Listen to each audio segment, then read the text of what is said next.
Pertarungan Pilkada Jakarta 2024 semakin sengit menjelang hari pencoblosan. Para calon berlomba-lomba untuk meraih dukungan dari tokoh-tokoh politik besar yang memiliki pengaruh signifikan dalam menentukan arah kemenangan. Kini para kontestan saling unjuk kekuatan backing di kampanye akbar hari ini. Paslon nomor urut 1, Ridwan Kamil Suswono berharap Presiden ke-7 RI Joko Widodo akan hadir di kampanye akbar di Pilkada Jakarta.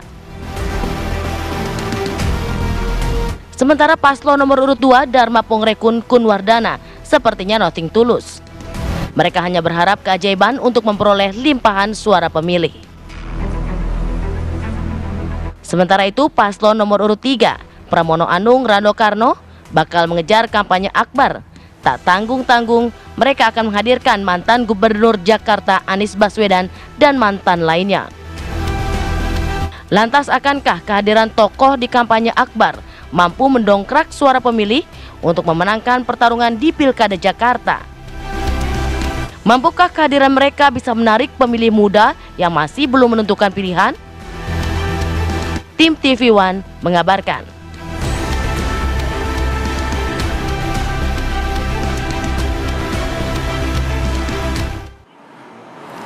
Iya, sebelum kita mulai saya mau ngasih pantun dulu deh. Asik. Ya, jalan-jalan beli buah stroberi. Cakep. Lalu ditaruh dalam peti. Cakep. Janji diucap, janji diberi. Semua harus ditepati. Asik. Nah Biar itu semangat ya.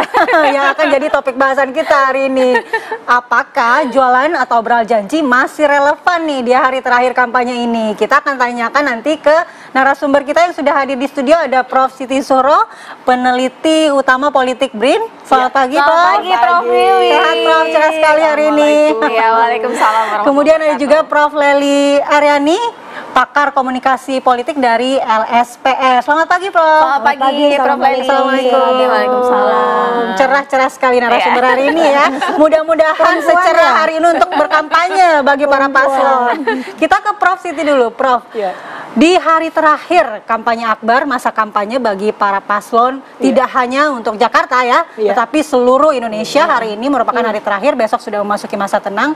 Kira-kira pengamatan Prof ini melihat tren atau pola strategi kampanye dari masing-masing paslon, khususnya Jakarta, Prof nih, apakah masih efektif di hari terakhir ini? Apakah mereka masih mengandalkan jualan janji? Iya, ini kampanye pamungkas ya, menjelang Minggu Tenang tanggal 23 kalau nggak salah ya, sudah Minggu Tenang. Iya, betul. 23. Besok sekarang 23. Hari tenang, 27 Mili. kampanye akbar. Jadi 27 Mili, 3 hari Minggu Tenang. Ini kulminasinya dalam konteks Jakarta. Ini justru gitu ya, yang ditunggu-tunggu kompetisi kontestasi yang sebenarnya ini ketika gitu ya, dukungan-dukungan yang dianggap memang ditunggu-tunggu itu muncul baru kemarin 2 hari ini kan gitu.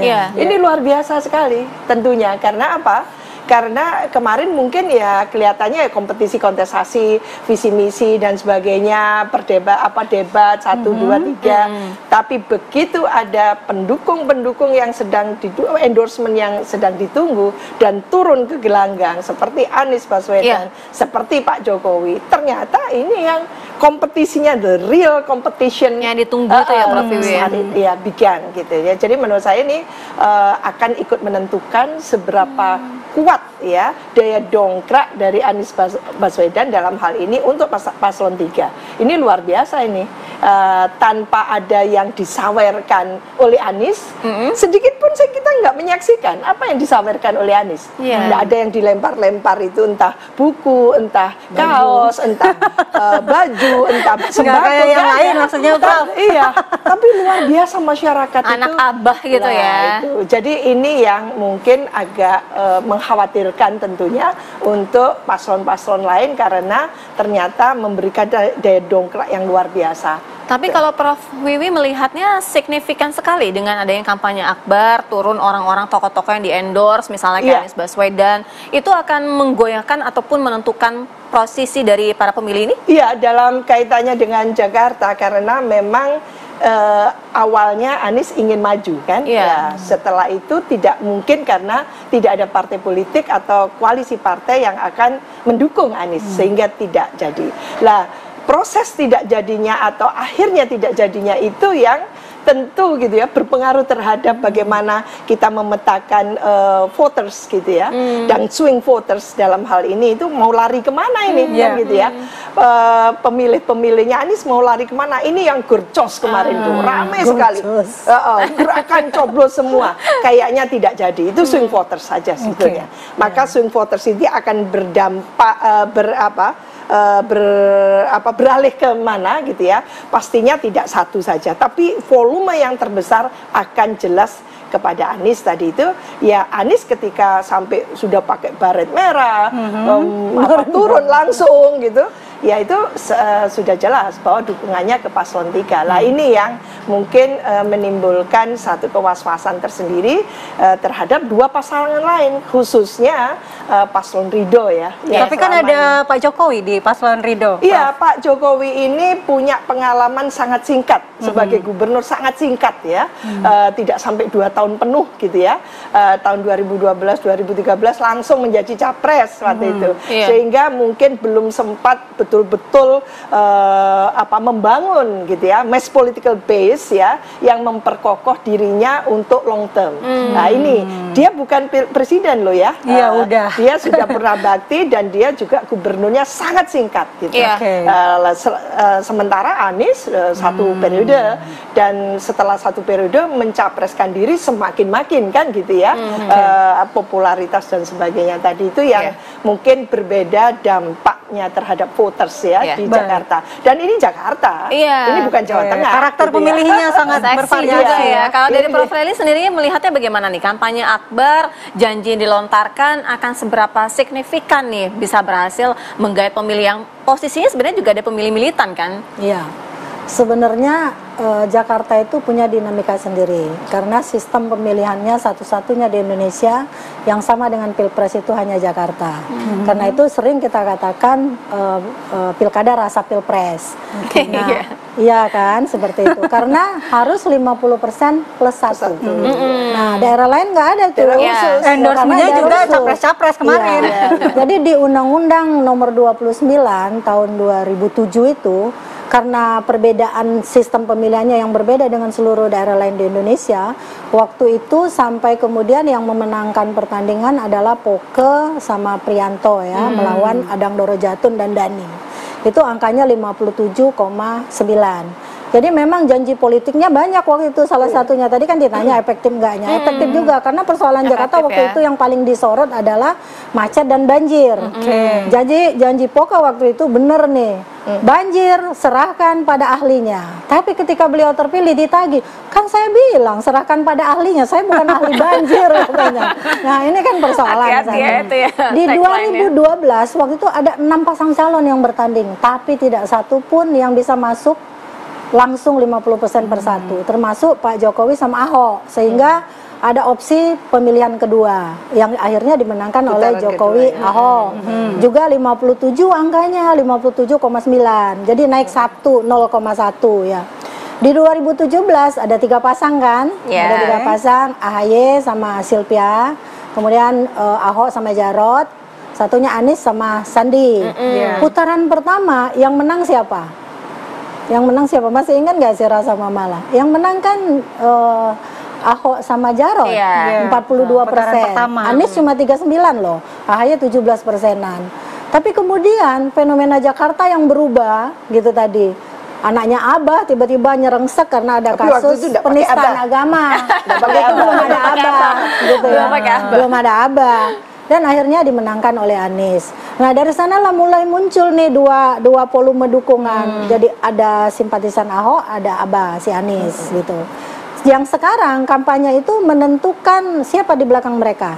Nah gitu. Padahal janji politik itu adalah janji yang paling susah untuk ditagih. Iya, benar. Siapapun yang berjanji ketika Anies saja contohnya, kan janjinya soal rumah DP 0%, rumah tapak.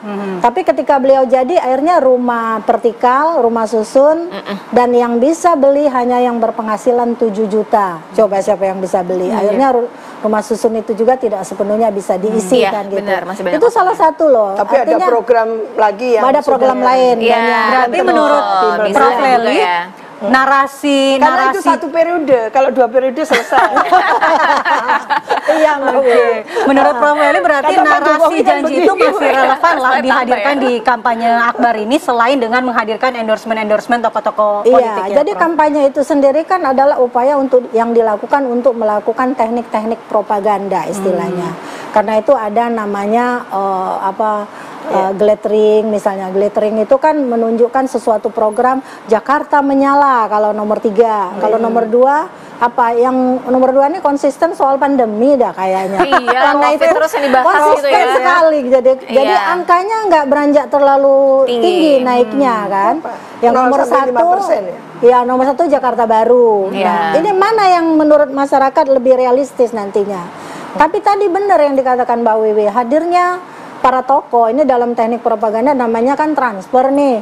Jadi mengandalkan tokoh-tokoh tertentu yang seolah-olah identik dengan dirinya. Jadi kalau merasa identik, kalau Anda pilih saya berarti Anda termasuk memilih dia. Ini nampaknya menguntungkan pasca turunnya Anies. Karena dua polarisasi yang terbelah kemarin antara Ahok yang PDIP banget dengan Abah banget, itu kan ada 2 kelompok di Jakarta ini. Karena itu Pak Jokowi nampaknya kata Mbak Wi langsung lari itu ke Jawa Tengah, kata Mbak Wi gitu. Sementara biar terpusat di sini adalah mereka-mereka yang benar-benar menguasai Jakarta. Jadi kalau ditanya soal janji politik itu adalah yang paling susah ditagih. Dia efektif pada saat kampanye memang, mereka ngebayangin gini. Tapi sebenarnya waktu debat juga bisa kelihatan ya ke arah mana pikiran Tapi masyarakat mereka. kita menyadari itu tidak sih, Prof? Menyadari sebenarnya. Menyadari Makanya saya sebenarnya bilang ya. sebenarnya mereka itu udah punya preferensi. Itu sebab kenapa sejak awal mereka dicalonkan kan udah tahu nih si Bang Rido lah, dua-duanya abang aja lah. Jadi Ya, abang, sekarang Jakarta akan jadi abang. abang gitu Ya. kan. Bang Rido ini didukung oleh Kim Plus yang notabene ada pemerintah pada saat ini Pak Prabowo, ada Jokowi. Tapi kenapa angka di elektabilitas semua lembaga survei nggak ada yang tembus 50,1 tambah plus 1 tadi? Iya. Artinya kan bayangan 2 tokoh itu belum kena pada figur ini. Ya, dan Masih mereka kurang semuanya gong, baik nomor 3 juga, apalagi Pramono Anung yang memang sebelumnya tidak dibayangkan akan maju. Iya. Itu hanya Iya. kesempatan karena ada keputusan MK yang kemudian membuat PDIP bisa memajukan dia. Dan beruntungnya ada Bang Dul di sana. Iya. Nah, Bang Dul ini yang membawa nama. Kasus di Jawa Barat waktu itu ketika Ahmad Heriawan menang, ketika ditanya sama teman-teman peneliti muda di sana, kenapa menang Ahmad Heriawan? Karena ada Dede Yusuf. Jadi wakilnya bisa juga Sosok yang menentukan dikenal ya. meskipun yang dipilih adalah calon gubernurnya sebenarnya. Berarti efek Bang Dul juga ini akan cukup berpengaruh ya, Cukup dengan berpengaruh. mengidentifikasikan diri dengan budaya Betawinya, Ya, begitu ya, Prof? identifikasi diri dia sebagai memang Betawi banget dengan karya-karyanya gitu kan, dengan narasinya, gaya bicaranya itu kan juga turun. Kita akan minta tanggapan masyarakat nanti, Prof. Apakah Boleh. benar simbol-simbol seperti ini juga berpengaruh nih buat pilihan masyarakat? Tapi kita akan jeda terlebih dahulu. Kita akan kembali usai jeda.